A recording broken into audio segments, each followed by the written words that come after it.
Alright, so we're starting a section that deals with acids and bases. So we're going to talk about the one that's known the most, and that's acids. And when I say known the most, when I say the word acids, people go, oh yeah, acids, like they know what it is. They don't. But we're going to talk about it, make sure that you understand what it actually means and how we can name these compounds. So there are three definitions of acids. One is done by a gentleman by the name of Svante Arrhenius. He's a Swedish guy. The next one is actually found by, not found, but described by a pair of scientists, Johannes Brunsted and BronstedLowry. I believe he's Danish, he's English. And they didn't particularly care for Arrhenius' definition. They didn't feel it was inclusive of all the acids and bases, particularly the bases. They had issues with that. The acids were okay, and we're going to talk about why that was okay. But there were still a couple of issues. And then the third one, which is one that we're not going to deal with very much in this class, and that is the one discovered by Gilbert Lewis when he found that the definition of the other two guys are two groups of acids was not good enough to cover an area that he felt was lacking. And so we have three different definitions, and it's here or there, which one you go with. We're going to take the first two, and then we're going to deal with how you can identify a type of acid and how you would name the acid. So that's what we're going to be doing in this lesson today. So, let's first start with the idea of what an acid is. According to Arrhenius said some waters actually break down. Now, we don't think of water as something that doesn't stay as H2O. In fact, it happens, but it only happens once in every 10 million molecules. So instead of using a single arrow like we've done in our reactions, we have to use something called a double arrow, and that's something we talk a lot about in Chem 2. But this basically says that not everything breaks down completely. And in water, it's so small it's 1 in 10 million parts. But when it does, it doesn't break into hydrogen and oxygen.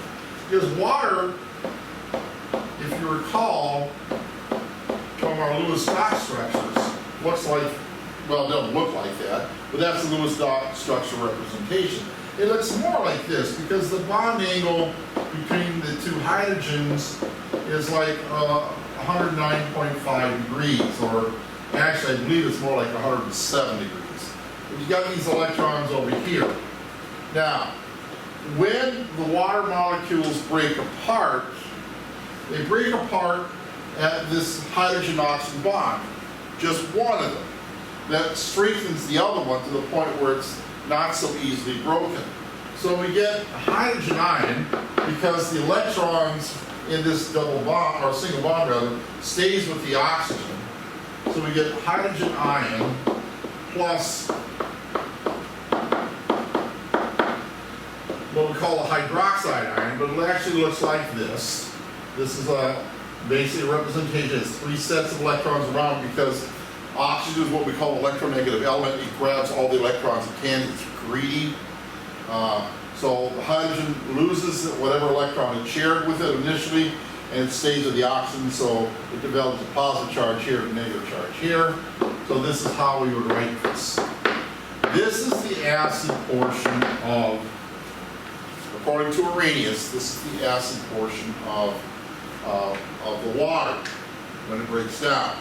So everything's based upon the hydrogen ions. And when hydrogen ions comes in contact with a lot of things, it will react most of the time. Not all the time, but a good portion of the time. If you get an acid on your skin, if it's diluted, you won't really notice it too much. You know, like soda. Soda is very acidic, but not acidic to the point that if you spill it on your skin, it's going to burn you. However, if you get it strong enough where it's all concentrated, it will burn your skin.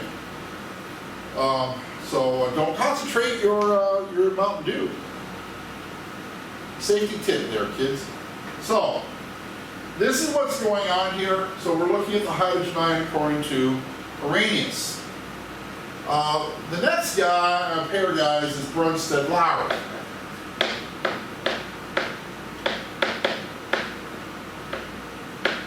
Now these guys said, look, that's a good definition for acid, but we like to keep it in terms of protons. And here's why.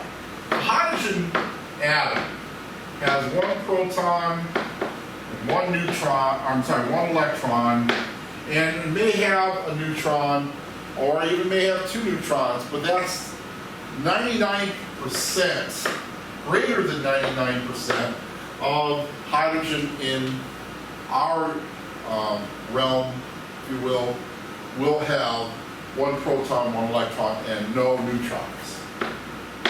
So if it loses that electron to the oxygen, it loses that right there, become a hydrogen ion. Why? +1, because it has just a proton. No electrons, no neutrons for all practical purposes. So BronstedLowry said, well, let's just define the acid in terms of an available proton. And so that's what's done here. So this is a BronstedLowry definition for an acid. Same thing as Arrhenius, just dressed up differently. The third one is Gilbert Lewis's definition as to what an acid is.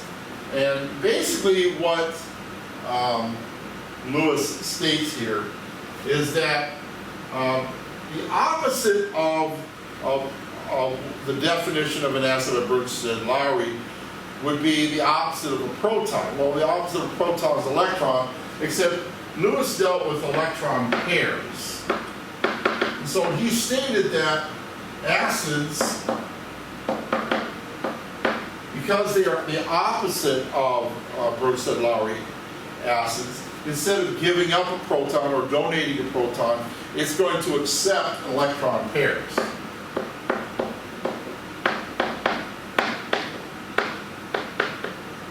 So this is going to be what we use when we talk about it, if we ever talk about it here. We're going to focus on the BronstedLowry and the Arrhenius definitions. But this is not to be denied. And when you take Chem 2, we're going to talk about this in some fashion. So how do we know we have an acid when we have an acid? So let's take a look at properties of acids. One, it tastes sour. Now, something that we know has a lot of acid in our citrus fruits or citrus juices. Which one of those is the most sour? Well, it's kind of a toss-up between grapefruit and lemons. They have extremely low pHs. Now, the measurement of acidity and basicity, as we call it, is the pH level. Now, a pH we're going to get into later on in this class, but if we have a pH of 7, this is considered neutral. Now, pure water will have a pH of 7.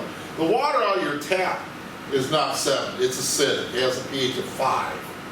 The bottled water you buy, like Aquafina or Dasani or anything like that, or the garbage we sell here for water, or whatever that's called, will have a pH of 5. In fact, some people, myself included, if you drink a lot of bottled water, will get heartburn. However, there are some bottled waters that will actually have what we call pH neutral. They'll add a little bit of salts to it, not sodium chloride, that's nasty, but some salts that have a little bit of neutralization qualities to them that will get it to 7. And some other bottled waters will actually be what they call alkaline, which is basic, will have a pH of 8 to 10, somewhere around there. And those are the ones that tend to not give people heartburn, because heartburn is a buildup of acid in your stomach. And acids and bases are opposites. They neutralize each other. They create water again. So that's the point behind that. Now, if the pH is less than 7, that's considered acidic. So there's more acidic or hydrogen ions or protons than there are of the basic ones, which we'll talk about in this lesson. The second property is it gives off hydrogen ions, or it gives off protons.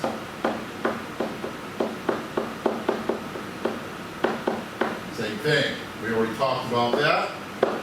And then the third one is that it neutralizes bases. And again, we don't know what the heck that means because we haven't talked about bases yet, but that is a property. After we get done with the next lesson, you go, oh, okay, that makes sense. All right, so I mentioned that there are 3 types of acids.